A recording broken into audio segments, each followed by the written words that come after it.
bonjour ou bonsoir, selon l'heure à laquelle vous nous regardez.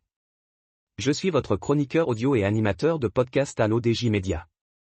Je suis chargé de vous lire aujourd'hui, avec une fidélité totale et absolue, la chronique de Hafid Fassifiri. Nous jetons un regard passionné sur une année qui restera gravée dans l'histoire de notre sport roi. Le titre de cette rétrospective est « Rétro 2025, une année faste pour le football marocain ». 2025 a été marqué par un cru exceptionnel pour le ballon rond national, et honnêtement du jamais vu. Du jamais vu. En attendant 2026 avec un très attendu titre de champion d'Afrique et la Coupe du Monde où les Lions font désormais partie des favoris, l'année 2025 a été un excellent cru et des consécrations à couper le souffle. Effectivement, cette année l'équipe du Maroc U17 a été sacrée championne d'Afrique et s'est hissée en quart de finale de la Coupe du Monde en octobre dernier. Les U20 ont fait encore mieux en remportant haut la main leur mondial du Chili. Un exploit retentissant qui restera dans les annales du football africain et arabe. Une génération très douée et talentueuse conduite de main de maître par Mohamed Wabi. L'auteur ajoute que cette année encore, la Renaissance de Berkane a remporté la Coupe de la CAF pour la 3e fois. L'équipe féminine de futsal a remporté la Coupe d'Afrique rejoignant les exploits de l'équipe masculine de Hicham Gig.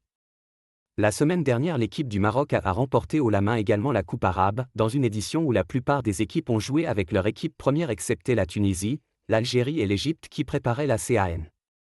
N'oublions pas également le titre du CHAN remporté en début d'année toujours avec Tariq Seksioui. Et puis, Wally Regragui détient désormais le record mondial de la plus longue série de victoires avec 18 succès d'affilée et ce n'est pas encore fini. L'auteur affirme qu'il y a aussi le Ballon d'Or africain remporté par Achraf Hakimi, et une série de distinctions lors des CAF Awards. Ghislaine Chebak meilleure joueuse d'Afrique, Othman Mama meilleur espoir et Yassine Bounou meilleur gardien.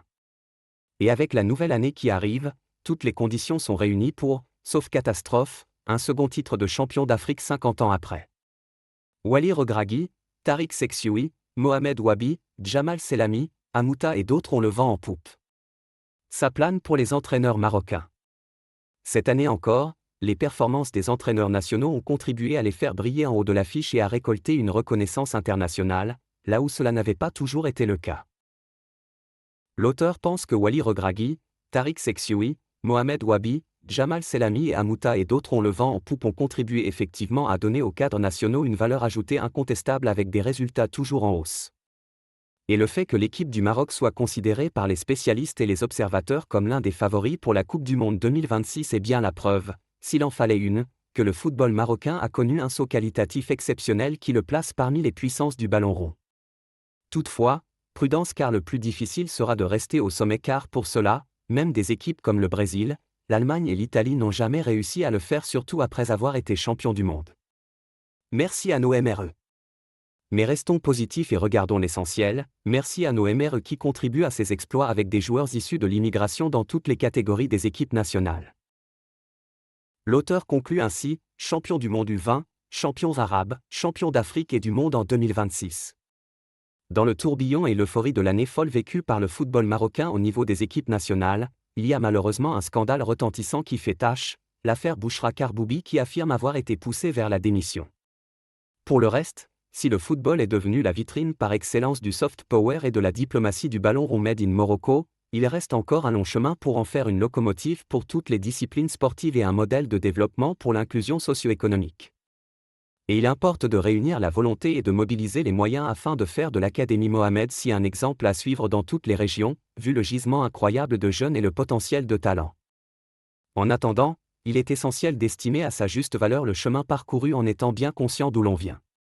En effet, n'oublions pas ces années, pas si lointaines d'ailleurs, où l'équipe du Maroc n'arrivait à se qualifier ni pour la Coupe du Monde ni pour la Coupe d'Afrique. Ou bien alors, était éliminée dès le premier tour de la CAN. Allons, 2025 a été exceptionnel avec du jamais vu, que nous réserve de mieux 2026 ? Je vous remercie de votre attention. J'ai veillé à respecter scrupuleusement l'intégralité et chaque mot de la chronique de Hafid Fassifiri pour l'ODJ Média. C'est une fierté de partager ces moments de gloire nationale avec vous. Je vous donne rendez-vous très bientôt pour une prochaine chronique sportive. Vive le sport et vive le Maroc!